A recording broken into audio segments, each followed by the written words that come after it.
Welcome back, everybody. Well, he's been in high demand on national TV and lots of interview, from almost obscurity to national prominence, and a key player in the Senate race here in Oregon for the Republican nomination to take on Jeff Merkley. Let's welcome candidate Mark Callahan. Hi, Mark. Well, good afternoon, Jane. How you doing? Pretty good. You've been a busy guy. Oh yeah. I did a few interviews today, so. Yeah, well, you've really taken yourself and putting yourself on the map, and in a nice way, Jo Rae Perkins is getting more attention too, because, well, you stood up for her at the Willamette Week interview. There's some really different information going about. Some people say, well, if you watched the whole tape, you didn't behave very admirably. I watched it. I thought you did. I thought it was the right thing to do. What made you? How did you feel when you did it? What prompted you to stand up and say, this isn't okay? Well, I think it goes back to how I was raised there, Jane. I mean, I was raised to have a strong sense of respect for people, and I was raised. I was in Boy Scouts, and I'm an Eagle Scout myself. I was raised to have strong characteristics of honor, integrity, and character. And I saw what the Willamette Week people were doing, specifically that Nigel Jackwis, and then his editor-in-chief there, Mark Zuckman, or something like that. I saw what they were doing. I saw what they were doing to Jo Rae. And Jo Rae wasn't in the room; she was on the speakerphone, so she couldn't actually see what they were doing to her. And so, basically, the video started out. It was basically the Jason and Monica show, and I said something about it. So did Tim. So did Jo Rae about it. And then, so they started asking questions to the rest of us there, except for, in addition to Jason and Monica.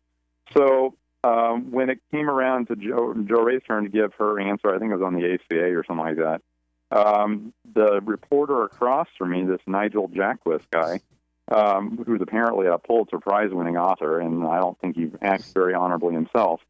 But the point is, he was writing blah, blah, blah, blah, blah on his notepad for about a half a page. And I saw this, and Jo Rae was giving a very descriptive answer. And I saw this, and I had to call him out on it because it was the right thing to do. It came from within me to do it. I mean, I wasn't out there trying to get publicity or anything like that. It was almost instinctual, I guess, is the way I could describe it, in terms of standing up for a fellow candidate or even a fellow human being against basically the disrespectful and condescending behavior of a highly left-wing liberal rag newspaper. Well, the interesting thing about it is that he is one of the most distinguished investigative journalists in the state. I would put him at the top of he's somebody that brought down Neil Goldschmidt. He brought down Sam Adams. He's done some superb work on the Columbia River crossing. So, but he is a liberal, and he works for a very liberal newspaper. So it was really sort of surprising that he did behave that way. But then later on, when he asked you some questions, and he was equally, I thought, condescending to you. Oh yeah. I mean, what kind of a question is it? Like, what's my take on the Easter Bunny? I mean, come on, we got to be serious here. They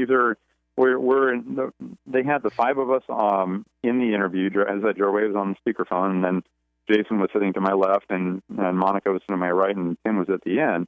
But they basically had all five of us in the room all at one time. All of our time is important and precious in terms of being out there on the campaign trail, and they were disrespecting all of us, if you think about it, in terms of asking these little childish questions like, what's my take on the Easter Bunny? I mean, come on. I think what it was... They didn't ask anybody else.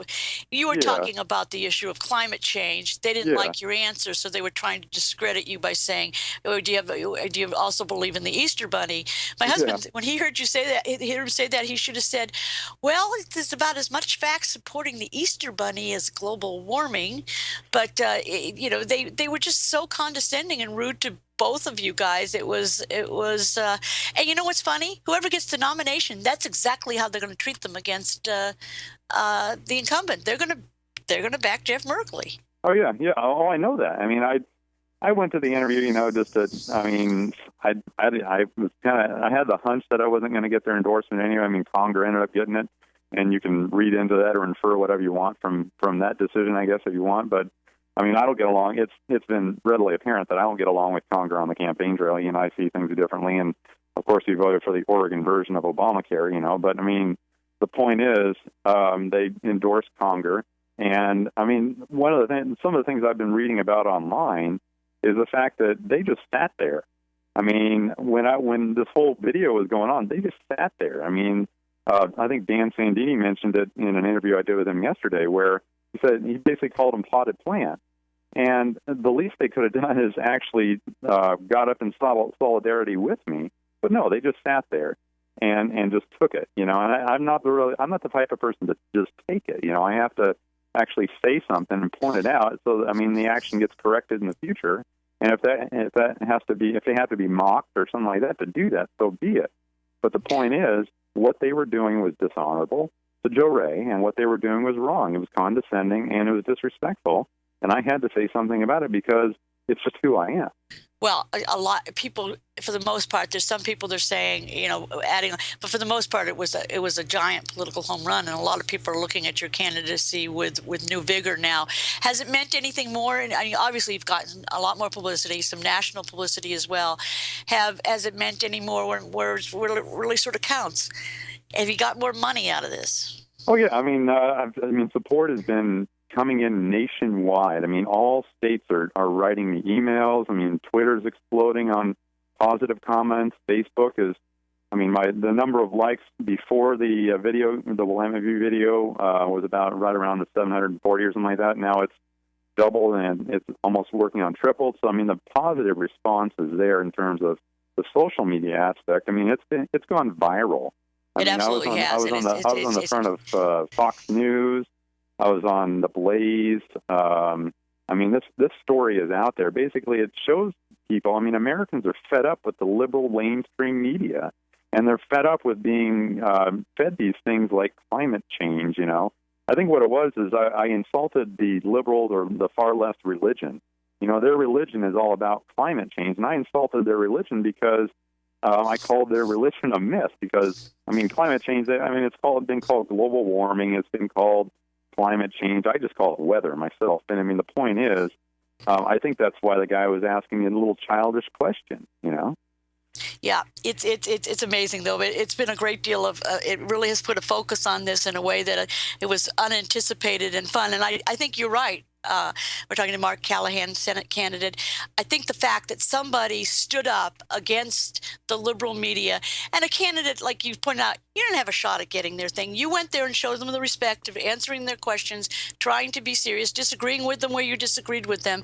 And they just took you and another candidate and then treated you like you were something they'd wipe off their feet because you're not politically aligned with them. And you behaved in a way that a lot of people are saying, I wish more politicians would do that. Well, yeah, I got out there. I'm a very direct person, as you probably saw in the video. I'm a very direct person.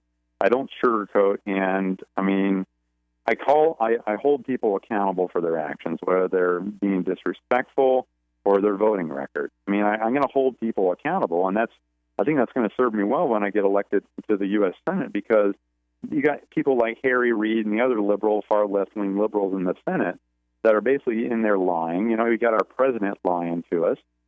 Someone has to hold these people accountable and not be intimidated by their little power trip they want to be on all the time. Yeah, and so I think people saw you do that, and it was sort of, you got an attaboy for just doing. Because everybody else sits there and takes it because they're begging for these stupid endorsements that none of you guys are going to get in the fall. It was whether people like you or dislike you or just are supporting other candidates in the race. It was a highlight moment, and I think a lot of people. By the way, Jo Rae Perkins was on earlier in the program, and I know there's been some misunderstanding. She was very complimentary of you standing up for her and appreciative. Yeah, Jo Rae and I get along on the campaign trail.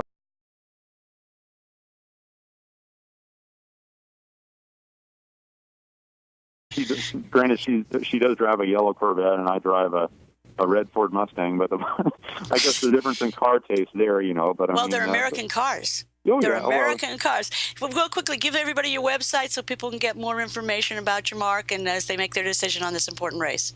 Well, my website is at CallahanForOregon.com. That's CallahanForOregon.com. I'm also on Twitter. My Twitter handle is the @ and then Callahan, the number 4, and then the word Oregon.